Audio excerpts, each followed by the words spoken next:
শবনম বুবলী খুব অল্প সময়ের মধ্যেই টলিউডে জায়গা করে নিয়েছেন তিনি। সেই সঙ্গে অভিনয়ের নৈপুণ্যতা রয়েছে দর্শকদের মণিকোঠায়। 2023 সালে সিনেমার পাশাপাশি ব্যক্তিগত জীবন নিয়ে বরাবরই খবরের শিরোনামে ছিলেন এই নায়িকা। তবে নতুন বছরে ভক্তদের উদ্দেশ্যে একটি বার্তা দিয়েছেন বুবলী। শুধু তাই নয়, 2024 সাল যেন ভালো কাটে সেজন্য দোয়াও চেয়েছেন এই চিত্রনায়িকা। রবিবার 31 ডিসেম্বর ভেরিফাইড ফেসবুকে নিজের একটি ছবি শেয়ার করে পোস্ট দিয়েছেন বুবলী। সেখানে সবাইকে 2024 সালের শুভেচ্ছা জানিয়েছেন তিনি। দর্শকদের সুবিধার জন্য বুবলীর পোস্টটি হুবহুব তুলে ধরা হলো। আমি সাংবাদিক, পরিচালক, প্রযোজক, সহকর্মী, স্ক্রিপ্ট রাইটার, টেকনিশিয়ান, আমার পরিবারের সদস্য, শ্রোতা, শুভাকাঙ্ক্ষী এবং প্রিয় ভক্তদের ধন্যবাদ জানাই আমাকে এবং আমার কাজকে ভালোবাসার জন্য এবং 2023 সালকে এত সুন্দর করে তোলার জন্য।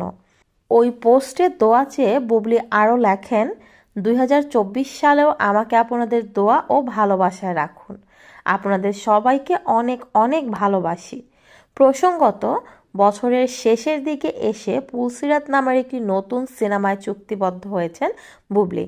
আনন্দ জামানের কাহিনী চিত্রনাট্যে সিনেমাটি নির্মাণ করবেন রাখাল সবুজ, আর এটি প্রযোজনা করেছেন মীর জাহিদ হাসান।